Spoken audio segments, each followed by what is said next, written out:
ఒక్కొక్కడు అంటూ ఉంటాడు బ్లాక్మెయిల్ చేయడానికి. మాట చెప్తాను వినండి, ఈ రోజులో నేను చచ్చిపోతాను అనే మాట ఎందుకు వాడుతున్నారంటే అవతల వ్యక్తులను బ్లాక్మెయిల్ చేయడానికి, మానసికంగా కృంగదీయాలని, మానసికంగా బ్లాక్మెయిల్ చేయాలని చెప్పేసి వచ్చామంటారంటే నేను చచ్చిపోతాను మమ్మీ, నాకు ఐఫోన్ కొనేయకపోతే చచ్చిపోతాను, ఇష్టమైన అమ్మాయితో పెళ్ళి కాకపోతే చచ్చిపోతాను, నేను కోరుకుంది నా జీవితంలోకి రాకపోతే నేను సూసైడ్ చేసుకుని చెప్పేసి చచ్చిపోతాను అనే పదాన్ని చాలా మంది అవతల వ్యక్తుల్ని మానసికంగా కృంగదీయడానికి, బ్లాక్మెయిల్ చేయడానికి వాడుతూ ఉంటే, ఈ వాక్యమైన దేవుని బిడ్డ, నువ్వు ఏనాడు కూడా దేవుని బిడ్డవై ఉండి నీ నోట నుండి నేను చస్తాను అనే పదము రానివ్వకు.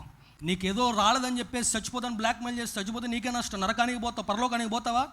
దేవాతి దేవుడు ఆయనంతటికి ఆయన నీ ప్రాణాన్ని తీసుకుని నువ్వు పరలోకానికి వెళ్తావేమో, నీ అంతటి నువ్వు చచ్చిపోతే మాత్రం ఖచ్చితంగా నరకానికే వెళ్తావు. అందును బట్టి ఏనాడు కూడా నేను చస్తాను అనే మాట నీ నోట నుండి రానివ్వకు.